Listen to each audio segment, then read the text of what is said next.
This is Smiles TV.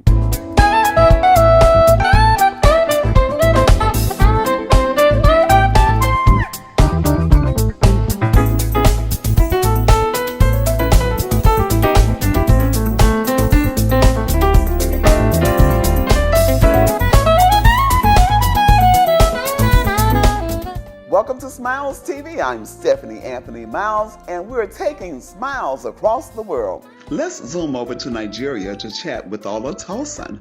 Tolson, a woman who turns trash into treasures. Tolson has been called a fierce woman by local and international media. Once abused by her husband, abused in childhood by poverty, and even abused by culture, Tolson sets the pace for kindness and love. Hunger and starvation are daily problems for many in Tolson's world. She became empowered using her God-given gifts to teach others to be self-sufficient. Tolson founded the Star of Hope Transformation Center, where various trades are taught. She creates and sells beautiful pieces of art and other items to fund many of her projects. These projects serve to help those in need.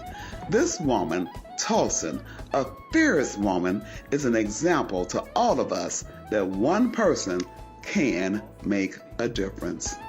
Remember, Jesus Christ was born of a virgin. He was crucified and buried, and he rose on the third day. Confess with your mouth that Jesus is Lord. Believe in your heart that God has raised him from the dead, and thou shalt be saved. Stay tuned for more smiles. When in need of residential and commercial construction projects, from roofing, siding, flooring, including all interior carpentry, painting, and more, you need a company that is efficient, effective, and professional. A company that will complete the job on time. You need OnTime Contracting Incorporated. OnTime Contracting provides quality work completed in a timely manner. Oliver McDowell, founder and owner of OnTime Contracting, is insured and bonded, and provides an array of services for residential and commercial facilities. Contact OnTime Contracting for your many residential or commercial construction, roofing, cleaning, or other needs at 618-567-3591. That's 618-567-3591. OnTime Contracting Incorporated. Your project can indeed be completed on time. Yes, we're taking smiles across the world. We're going all the way to Ibasa, Nigeria, and we have a young lady who's going to give you a wealth of information. You know, most of us would like to do something in our own communities. We want to help out periodically, and we complain and we say we can't do this and we can't do that, and what can one person do? Well, we're going to show you what one person can do. Tolson, how are you? I am fine, thank you. And how are you? I am blessed, and this is so exciting to be able to talk with you in Nigeria. You know, this pandemic has actually led way to greater production, so we thank God for that. So, Tolson, you're a remarkable person. You know, you've been lauded worldwide for some of the work that you're doing in your own community. Tell me a little bit about Tolson. You know, I'll say this. The person who introduced us said that Tolson is a person who may not have a dime in her pocket, but she's going to help somebody else, and that you're doing that on a regular basis. You tell me, who is Tolson? Okay. My name is Olutosin, and I'm from Owo, in western part of Nigeria. I was born in 1972, and my father died in 1976, which means that I don't know, I've never seen my father before. So I saw his picture, and my mother, she's late now. She was a widow. And she did all kinds of things to make sure that she put food on our table. Life was very tough. Even feeding us was an issue. Feeding me in particular, because I am the last born, and I lived with her for like 17 years. So, you know, between the time I was born to the time I left Owo, we had lived in 8 different houses. And these are houses, maybe it's my mother's house, her father's house, or my grandmother's house. Is my uncles. They will usually beat her and send her away out of those houses. You know, sometimes we will sleep in uncompleted buildings, no windows, nothing. My mother and myself, people's homes, people's uncompleted buildings. My mother and myself, she will not sleep from night till the following morning. She will just sit down watching over me. So we lived in abject poverty. And I told God Almighty that if I ever live, if I escape, if I became educated, that I will help as many people as possible. You know, when people say we go to school without shoes, we go to school without bags. No, I went to school without food. So my mother would say, okay, go to school. By the time you come back, there will be food at home.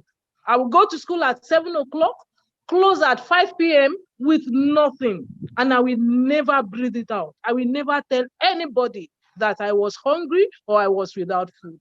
And whenever we get home, there will always be food. Whatever we call it, as long as there was something to put in my mouth. So when it comes to poverty, my sister, I had a first-hand experience. There was a day, my mother was thinking about a business that she wanted to be selling fish. She would go to somewhere to buy fish. And she went to meet her friend. And that was the only friend I knew with my mother.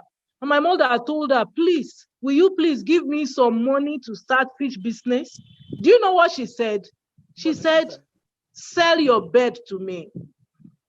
You know bed, the bed frame and the mattress. And that was the only thing we had. And my mother sold it to her. And we slept on the floor for years. Wow. And she gave my mother money and she was selling dry fish. You know, so that is the height of poverty. So today, when I look back, no matter what it is in my hand, it's not enough for me to give to a woman that is passing through her own phase of poverty.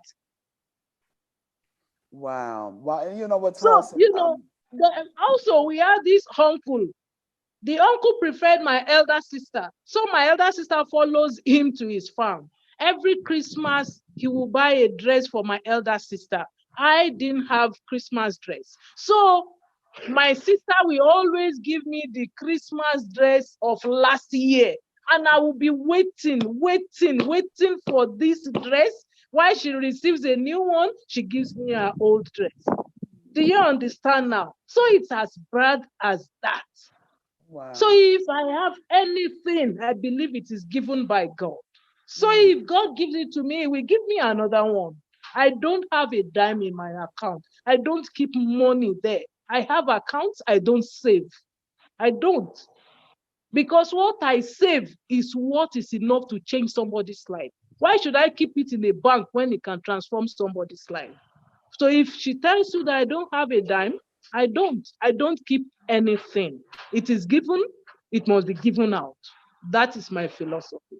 Wow, that is so heartwarming. I do want to ask this question because you help young girls and you try to keep them from being trafficked through the sex trafficking that's going on worldwide. Tell me about your passion for that and what you're doing to help in that effort. Okay. You know, there's one thing people don't know. Hunger can push anybody to do anything. A woman who has 8 children can sell one to feed 7. A girl who had nothing to eat can sell her body. Presently, I am in Owo. I am in my community where I was born. And I see what poverty can push people to do. So my passion, the burning passion is out of my personal experience. My mother's experience, my own experience, my sister's experience, the experiences of girls that I see all around me. You know, about 2-3 years ago, I came to my community to do empowerment program for women where we train women on skill acquisition. When I came in, I didn't want to leave again because I saw girls who will exchange their body for less than $0.25. Just pimp, pimp, pimp, sex for money, sex for money. It's so rampant. A girl of 15, a girl of 16, they have so much burden. They don't want to see their parents or their mother in poverty or in hunger. My sister, hunger kills. Malnutrition maims. It causes diseases. It destroys people's esteem. Wow. And you see, when we talk about passion for people, it's a gift. It's not everybody who has the burden to help people. That is why you see African leaders, Nigerian leaders, they are like dead wood. They do not have any conscience. They do not have any passion to help poor people. It's not their fault because God did not place it on their shoulders. They do not have it. God did not send them to deliver people. They are just there like ghosts, like dead people. Because as we speak now, when we grew up in this community, and it is still happening now, in the night, if we were hungry and our mother, if she didn't have food to give us, they will make open fire, like a bonfire, and they will tell you there's yam in that fire. We are going to roast yam for you. My sister, we will sit down and wait for this yam. You will wait and sleep beside the fire and they will take you inside. You wake up the following day and you discover that you did not eat yam. Do you know, when I grew up, I was asking my mother, those 2 bags of yam you kept in fire, do you know what she said? She said they were stone. Stone. They will carry big stone, put it inside fire, and they will fire it up. You will think there is 2 bags of yam. There is no yam. And today, many women still keep stone inside fire. Wow. While the children will wait in vain, they wait in hunger, and they will sleep beside the fire, believing that there was a tuber inside that fire, tuber of yam. Many women, many mothers, many children are still waiting in vain for those tubers of yam inside fire, not knowing that their mothers were roasting stones. So if this is happening in communities, if it happened 45, 47 years ago, and it is still happening today, then we know we don't have leaders. We have people who are dealing with us, who are ruthless, who are heartless. Because in the midst of poverty, our leaders, they still find it to increase the price of fuel today in Nigeria. And I think with this level of poverty among poor people in Nigeria, by now, fuel should be free. It shouldn't be increased. That is why I said passion is spiritual. It has nothing to do with leadership. It has everything to do with God. Yes, when God places it on your shoulder, you will find it very hard to sleep while others are living in abject penury. And you know what? You did something with that feeling. You didn't just feel that and maintain that on the inside. You actually reached out and you have developed a transformation center. You've also developed a food bank. Tell us about your center, what goes on at that center, and your food bank as well. Yes, my sister, we have a center in Ibasa, and we are starting a new one in Owo now. The center in Ibasa takes care of women and girls. We have a center where women learn different kinds of vocation free of charge. We don't charge any money for application, for graduation, we don't collect money from any woman. And we also have a place for girls where we train girls different kinds of skills, life skills, and also basic skills that they can, like baking bread, baking cake, doing all those little things that girls can do in order to sell and be able to feed themselves or to buy as little as sanitary pads or to eat. Because there was a girl during our program, you know what she said? Her name is, because she recently changed her name. So she said, you know, Auntie Tosin, there is this man in our house. If this man touches one breast, she pays 50 naira. If she touches the second breast, it's 100 naira for both breasts. And she uses this 100 naira for transportation to school, to and fro. And this is a girl of about 13, 14 years old. So that is what we do in Ibasa. We break the silence, we train them, we support them. We have a scholarship program for girls, especially orphans, total orphans, or girls who have, maybe the mother is alive or the father is not alive. We support that, and we support women too. For our food bank, I discovered, my sister, when food is out of poverty, whatever remains is manageable. When you take away food from poverty, whatever remains, it's manageable. If it is where to sleep, if it is to wash one cloth and wear one every day, but as long as there's something in your belly, it will be very easy for you to think, to reason like a normal human being. So we decided to say, okay, why not start a place where women can come for food? Some women, like my mother would say, watching you eat fills my stomach. Many mothers just watch their children eat. So that is why we started the Otun Food Bank. It's a transformation food bank where we always make not cooked food. It's raw food stuff available for women every Sunday, especially widows and vulnerable women, single mothers, very old women, and sick men who are very sick. We give them food too every Sunday. That is such a blessing. That is such a blessing. You are a blessing to the world.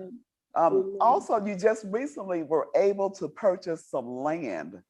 Yes, my sister. What do you plan to do with that land, Tolson? Yeah. We were able to buy 11 acres of land in Owo. We choose Owo because we got very cheap land in Owo. So it's 11 acres, and the plan is to plant food and make it available free for widows and old women, because a food bank does not have long-term sustainability. But if we have a farm bank where there's physical farm, we can plant, we can harvest, we can eat, we can give free. That is the plan. And this week we were able to use a tractor to clear the land and make it ready for planting season. Wow. I think this is the first farm in Nigeria. It's going to be a farm where every hungry woman can come into. They will harvest without questioning, without application form, without phone number, without address. As long as a poor woman can trace us down to our farm, we make food available for free for her and her children. Wow. And I've seen some of your magnificent artwork that you use, and you sell that work to help fund some of the projects. Yes. Tell us about your artwork. You taught yourself how to be a quilter? Yes. You see, my sister, I am a survivor of domestic violence. I experienced violence in my marriage. And it got to a point that I felt so little. You see, what we don't know is that when a husband beats the wife, that actual beating is nothing. But the days after the beating, that was my own problem. After the beating, I could not face him. I could not stand him. I could not face his family members. When they came to apologize, I didn't want to see anybody. I felt so little. I felt as if I was nothing. When a husband beats you to the point of hiding under the bed, for a man who is supposed to be your love, your husband, your everything, beats you to the point of being taken to the hospital.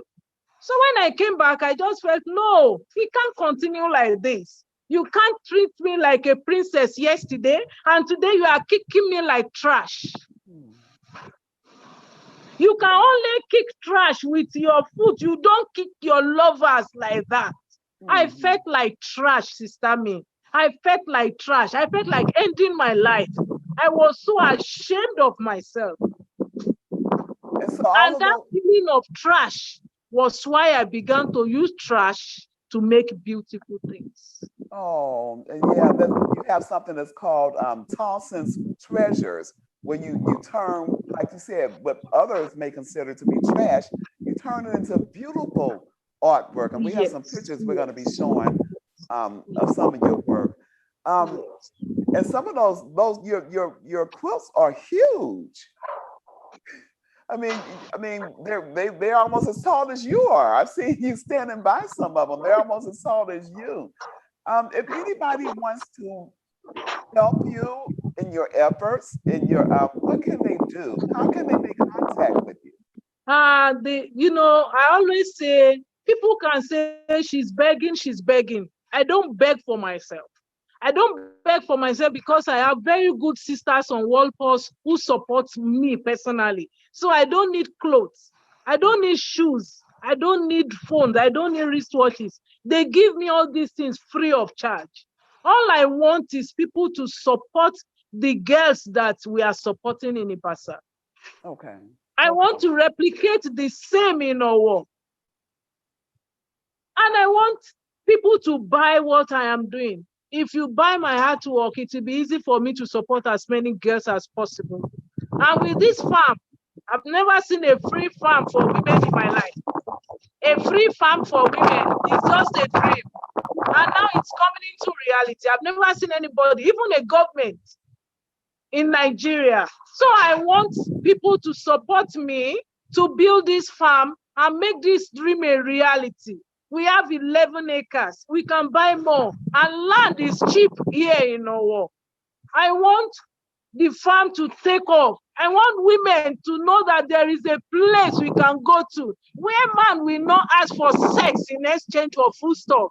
I will not ask for sex. I will not ask a woman for money. I will not touch their breast. I just want to give them foodstuff. And I want it to be from the farm because it is sustainable.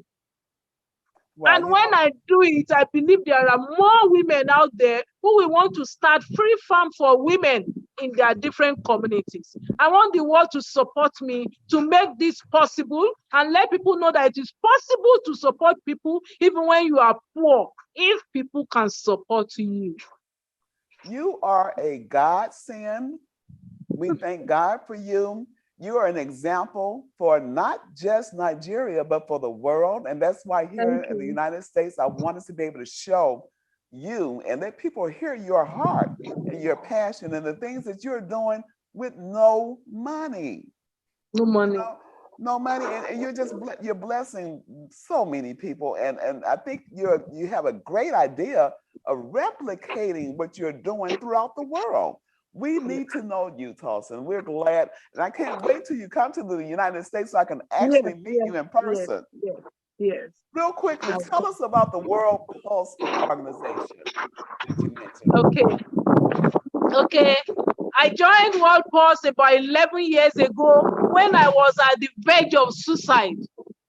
I was fed up with life when I joined World Pulse Online, and I saw this organization where women were writing their stories. World Pulse is in Portland, and I joined. When I joined, I started writing my stories. They were my life experiences. The things that gave me sleepless nights. And when I write, women from all over the world, they comment. They told me how beautiful my write-ups were. They told me, your story, you are not alone. It's the same in Uganda. It's the same in Mexico. I became friends with a lot of women from different parts of the world, more than 60,000 women.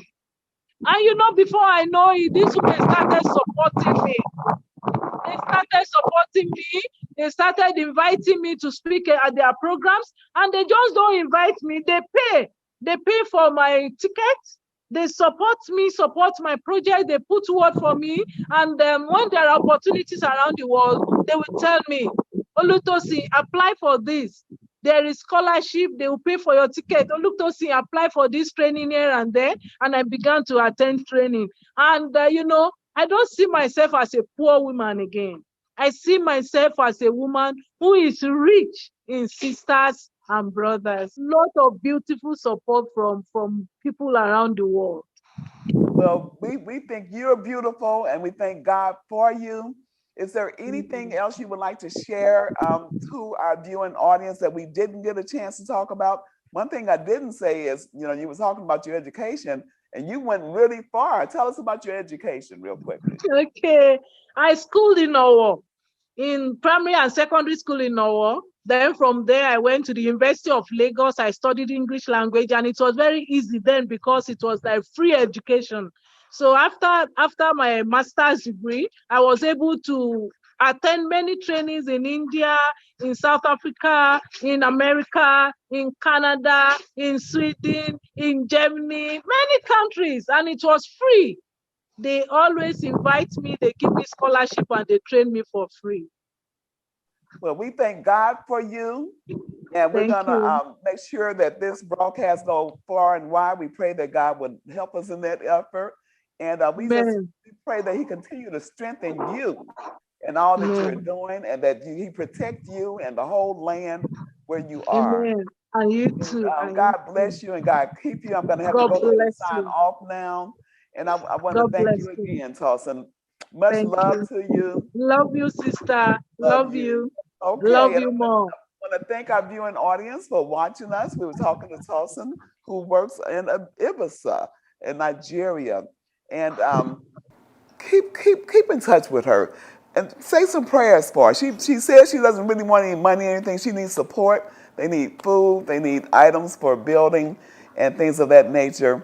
And thank you for watching Smiles Television Talk Show. We have taken Smiles across the world. We're signing off from Nigeria via Zoom. And remember, only what you do for Christ will last.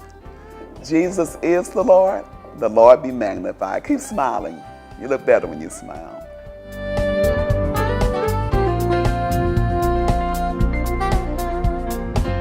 When you visit Big Mama's in East St. Louis, Illinois, located at 5900 St. Clair Avenue, you will need a fork and a bib. Big Mama's is known for their barbecue, cakes, excellent service, and giving back to the community. Call in, eat in, drive through, carry out, order for your office. You can call Big Mama's at 618-398-8950 or visit 5900 St. Clair Avenue in East St. Louis, Illinois. IDEX Media does a lot. From IDEX Photography to IDEX Films. We help create forever memories and forever impressions.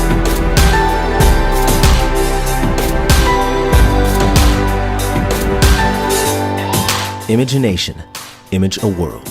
IDEX Media. Awesome sauce. Yeah, baby.